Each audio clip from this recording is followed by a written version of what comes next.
Assalamu alaikum students, welcome to the fifth lecture of your computer class. I hope that you all are doing really well at your homes, and I hope that you're keeping safe and healthy. And I hope that you're revising lectures at home and you're doing your worksheets at home as well. So we had discussed about um, different types of um,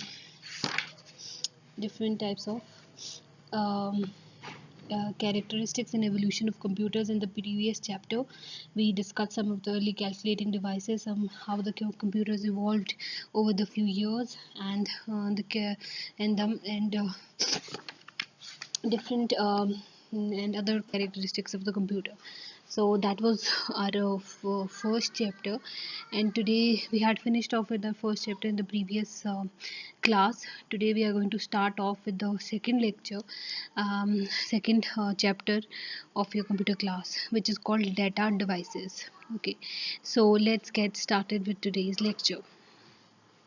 Okay, a computer performs various operations with the help of input, memory, and output devices. All of them deal with data in some way or the other. All these devices are together called computer peripherals. Let us understand more about them. So, as you know, that the three main things about computer is that you give an input to the computer. How computer works is, you give an input to the computer stores it in, the data in the memory, then it performs certain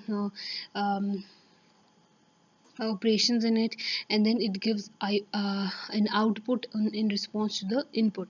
That's how computer work. So these are the basically three um, uh, devices that they work together.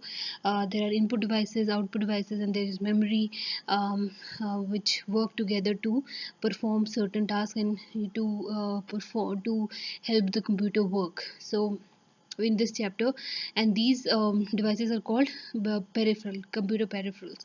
So in this chapter we are going to study about input devices, output devices, and memory of the computer. So let's get started with the input devices.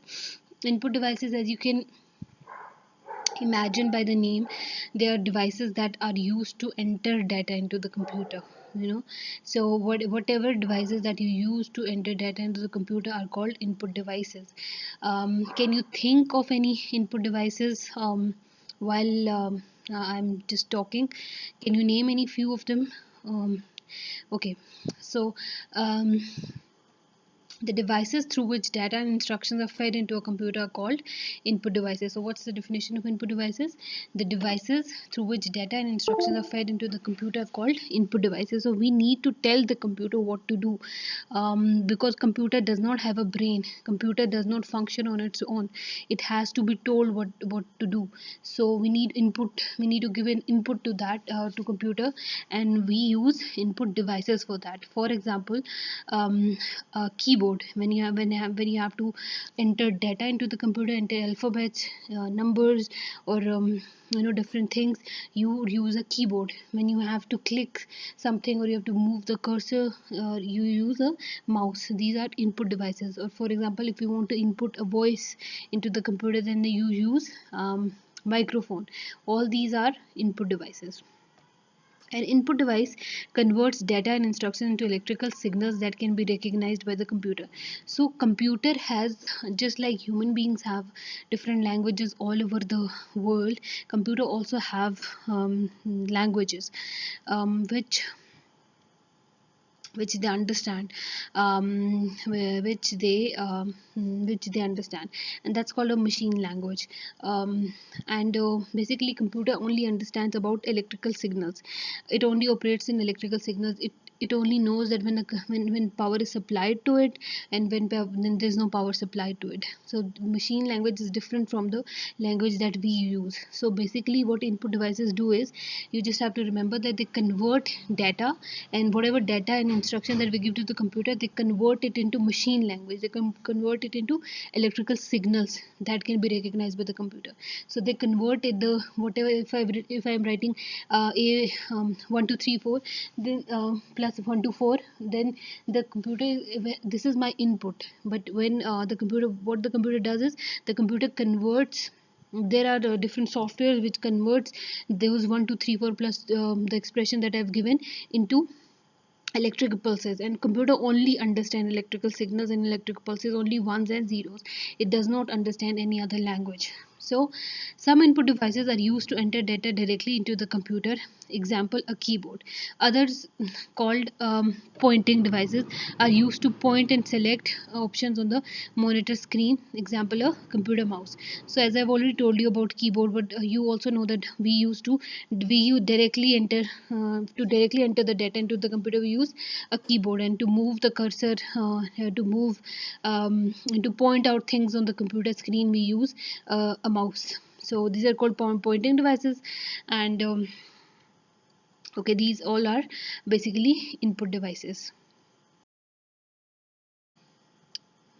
Okay, you have already learned about the input devices like keyboard, mouse, trackball, joystick, light pen, scanner, web camera, digital camera, and microphone in class 4. So let us learn about the more of these devices. The tablet and touch screen. So most of you who have even if you haven't studied it in class 4, you all know that there are these basic input devices which are called keyboard, mouse, joystick, and all these are used to enter data into the computer: a scanner, web camera, or a digital camera, or a microphone. So in this chapter we are going to study about two other input devices which are called graphics tablet. So let's see what these are.